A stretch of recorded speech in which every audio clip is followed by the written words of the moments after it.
කවුරු හම්බෙන්නේද? ඒ මහත්තයාද නතර වෙන්නේ මේ. මේ මහත්තයා නතර වෙන්නේ මේ පිස්සු විකාර කතා කරනවද? මේක තායනාමයක් කියලා හිතුවද? කට කැඩිච්ච කතා කියන්න එපා බා. මේ රත්තරන් මහත්තයා යාළුවෙක්. ඉතින් නෙවෙයි. මේ මහත්තයාට යන්න ගේට්ටුව අරපන්. බෑ.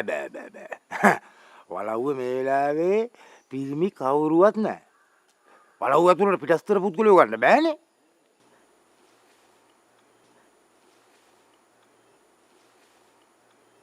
මේ පුංචා. බා මාව අඳුරනවනේ. ඔව්.